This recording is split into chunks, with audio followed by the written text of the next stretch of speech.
أنا أريد أطيب، أريد أكمل دراسة، أريد أكمل دراستي.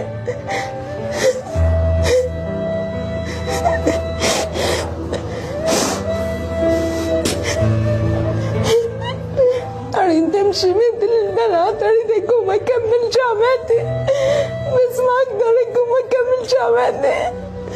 والله حتى المدرسين كانوا يقولون درجاتك عالية، درجات عالية، وصلت أنا وتعبت، أريد أكمل وأتخرج.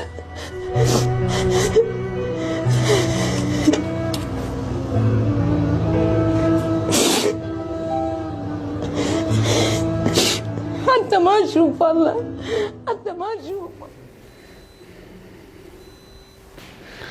والله دمرني يعني هذا الفيديو من شفته. أنا كل اللي أقدر أقول لك إياه يعني سودة عليه يا بابا، والمفروض الناس اللي الله مطيها ومن مال حلال، الدنيا ما تسوى بكل تفصيلاتها. ترى صدقوني رحلة حقيرة بسيطة، ما نعرف بأي ساعة من الساعات تنتهي وسنكون كلنا أمام الله.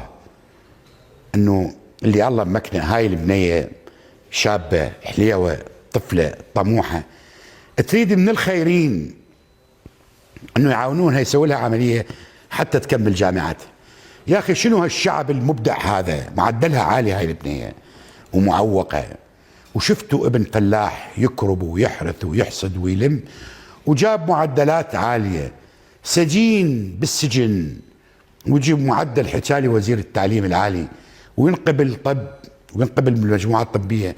يا أخي والله عندكم شعب حري بكم وبنا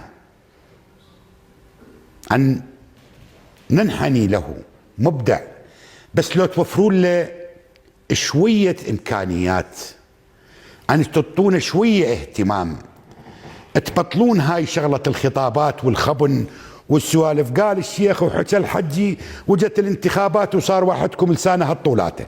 أنا ما أريد هذا اللسان يصير هالطولة بالخطابات والهتافات السمجة مالتكم المملة. أنا أريد حركة على الأرض.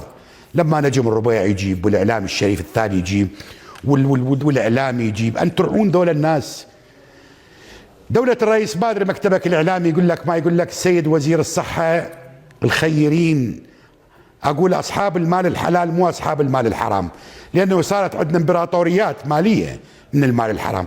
تشوفون هاي البنية وغم ذاك الوقت وأم ذاك الوقت وطاحظ هذا الزمن اللي أنا أعرض عراقية تبكي تتوسل، بس اللي بغيره منين أجيب أنه تتكمل جامعتها، تتكمل جامعتها. شوف دموعها.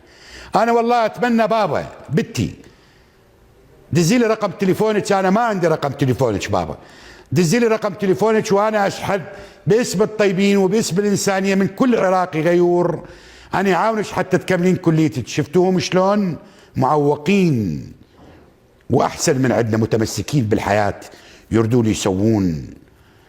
هذا العراقي اللي ما عرفتوه ولا راح تعرفونه بيوم من الأيام، لأنه أنتم بهاي الحياة ما تندلون غير اثنين، الدرب للقاصات وتبوقونه وتندلون جيوبكم. مع احتراماتنا للشرفاء، أريد أسمع الأسبوع الجاي واحد منكم يقول يمي، هاي يمي سيد وزير الصحة، الشرفاء بالحكومة، هاي العراقية هاي بنيتكم بشواربكم إلى أهل الغيرة. أريد واحد يقول لي أنا أطيبها، أنا أعالجها برا وبالخارج.